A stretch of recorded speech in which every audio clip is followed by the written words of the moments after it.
Mga ka-K5, sensitibo ini nga balita.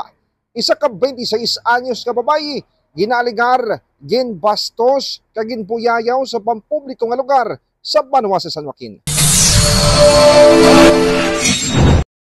Ginbastos, ginbuyayaw sa pampubliko nga lugar, kagingkadlawan.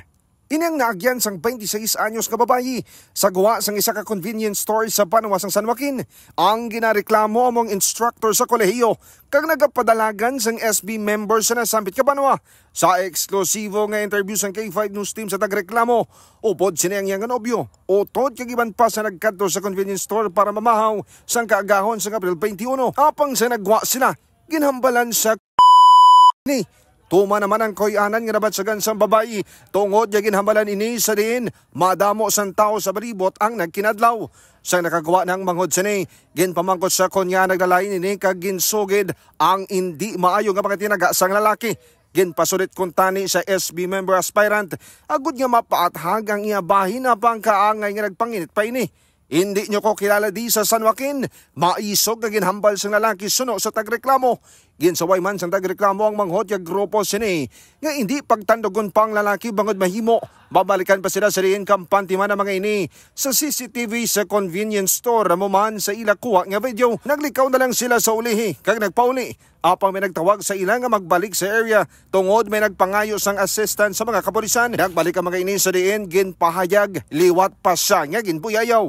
Ilang man natukiban nga makapila nga gin-report sa police station na nasambit ka lalaki, rason nga nagdesisyon man sila nga magpablater agad hindi na maliwat pa sa iban nga tao ang natabo sa ila.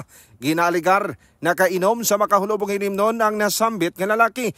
Ginpablater sa polis ang natabo nga insidente pero gin-refer ini sa barangay. Oo sir, nabastos kito.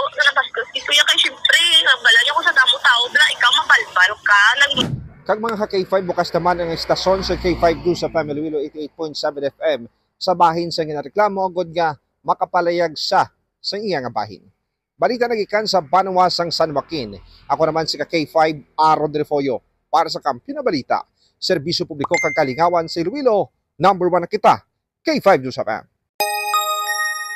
Ang ining balita ang ginadulong sa inyo sang DTX Coffee Mix. Himo sa natural nga sangka pareho sang amarkuso, chia seeds, sugared cane extract powder. DTX Coffee Mix. Nakakapi ka na, naka-detox ka pa. DTX Coffee Mix. Mabakal sa mga butika. Ang ining balita ang ginadulong sa inyo sang DTX Coffee Mix. Himo sa natural nga sangka pareho sang amarkuso, chia seeds, sugared cane extract powder. DTX Coffee Mix. Nakakapi ka na, naka-detox ka pa. DTX Coffee Mix. Mabakal sa mga butika.